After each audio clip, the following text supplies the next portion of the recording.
I am the Nature Hacker, and this is your world. Today I want to talk about rockets and how rockets absolutely cannot work in space. Now, we've all heard the stories of rockets working in space. Rockets are synonymous with space. You can't think of a rocket probably without thinking of space. Now, why do I say that rockets cannot work in space? Well, it's simple physics that the rocket scientists can't seem to understand because they are frauds that are created by the educational system, brainwashing system. So, let's jump right into it. Why can't rockets work in space? Well, to know the answer to that question, you have to know exactly how rockets do work. We are told that they are Newton's third law devices, which makes anybody who isn't a physicist say, oh, okay, yeah, whatever. I have no idea what that means. And that is the goal of such a argument. Use fancy language, exclusive language, to count 99% of people out of the conversation. Well, thankfully, I know exactly what Newton's third law is. I heard it probably hundreds of times in my degree, mechanical engineering. Talked about Newton's laws a lot in practically every class. So I know what Newton's laws are, and I'm able to understand them. Now, Newton's third law is not that difficult. What it says is for every action, there is an equal and opposite reaction. That means that if you were to shoot a gun, the same force of the bullet that is flying is also hitting your shoulder or your hand or whatever is holding the gun. Now, Newton was a little bit off on his wording. Okay, it's not for every action there's an equal and opposite reaction, because watch. You know, I push my hand out, but there's nothing pushed out at the same force as my hand. So just because you, and let's say I blow,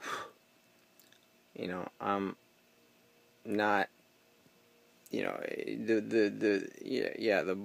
air is being slowed down by friction, but there isn't, a significant force being pushed back at me. I mean, there is very slight, and it's, the mass of the air coming out, times the acceleration of the air coming out, because force equals mass times acceleration. Now, here's the thing. Just because I do something doesn't mean that there's going to be a significant reactionary force. Let's say I take a water jet. I put that water jet under water, and I hold on to the, let's say, I have this device, this squirt gun that is squirting a high velocity jet of water. And I strap myself to this thing, and I go in the ocean. And I turn it on, it's squirting out water, and I am soaring through the ocean. Now, I do the same thing on air. I put some wheels on it, and I start squirting water. I would be going, a lot slower on land. Why? Well, because that water isn't pushing on anything, for lack of a better word. When the water jet is in water, there is intense friction that makes it so that when I shoot water out the back, that I get propelled forward because of the equal and opposite reaction of the water. Now, when I shoot that water jet in air, the air cannot provide that same equal and opposite reaction. So I can't go as fast. So what this shows us is that Newton's law has been mistranslated. It's not that for every action, every time you make an action, there's an equal and opposite reaction. It's that in order to create a force, you have to have something outside the system that can sustain that force.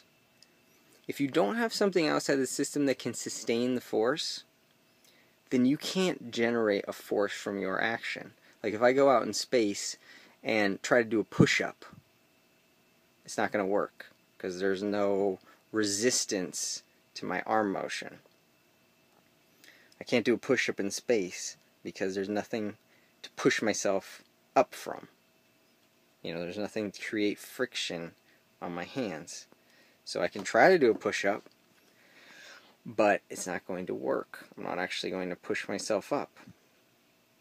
This is because space does not provide friction to be able to push yourself up.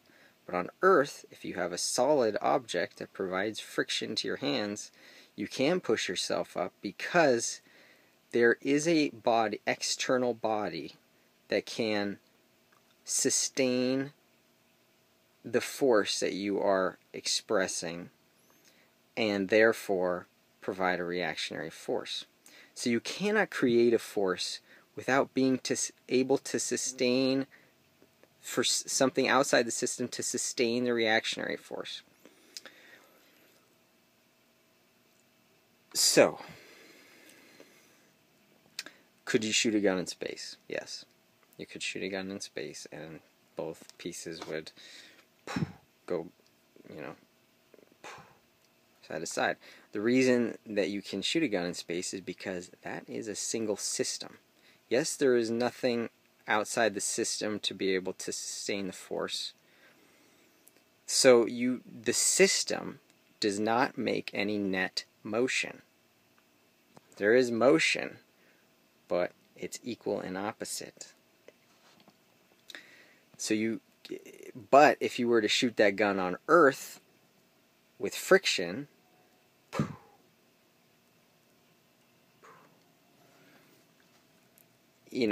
this part would stay still and the bullet would come out. So that's how that works. So, why can't rockets work in space? It's simple. Because there's no friction for it to be able to work in space. It's like you're on an ice skating rink. And you learn in school Newton's third law. So it means that if I try to run, if I create a force with my feet, I'm going to be able to move on the ice because since I created a force, every action has an equal and opposite reaction. So me trying to push running, that's an action, trying to run, so I should be able to move.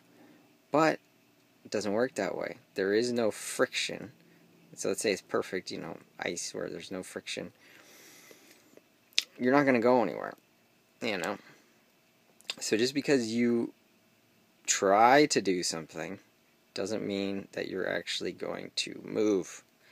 It's the same with a rocket in space. You can shoot as much stuff out the back as you want, but it's not meeting any friction. It's like you're trying to walk on perfect ice. You can try to run as much as you want, but you're not going to move. Now, people say, well,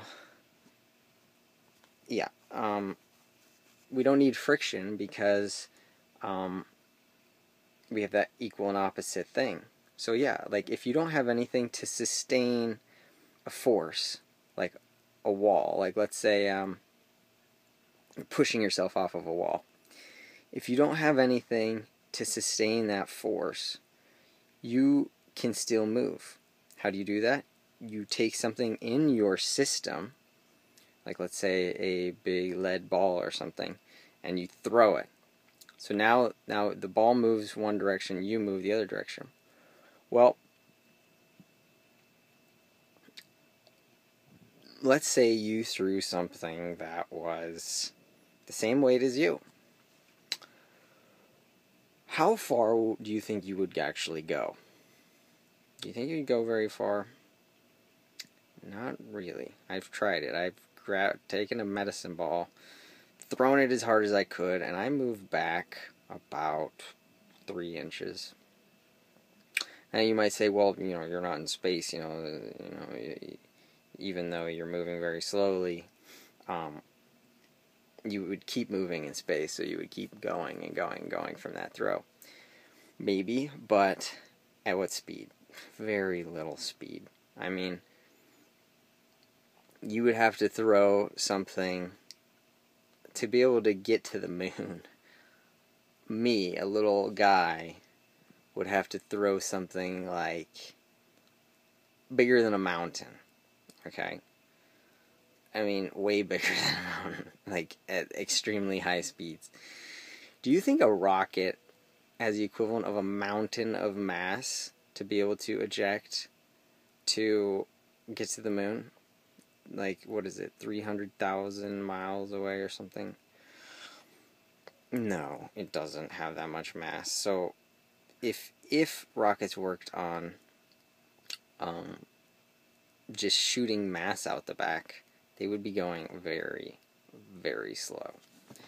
Now, how do rockets really work? I mean, NASA tells us that it's mass times velocity. Well, mass times velocity, sorry to tell you, it's not a force. I mean, NASA is totally wrong. Mass times velocity isn't going to cause you to accelerate. You have to have acceleration. So they can't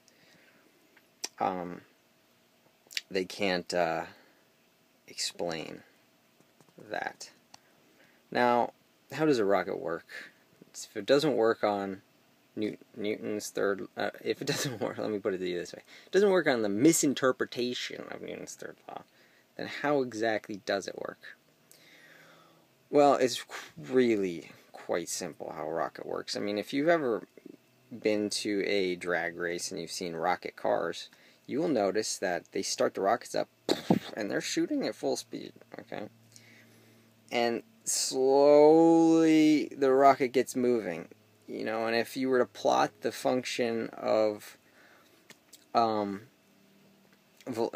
position over time, the velocity increase, it would look a lot like a balloon being, a helium balloon being released, and it accelerates as it moves up, with a lot less friction.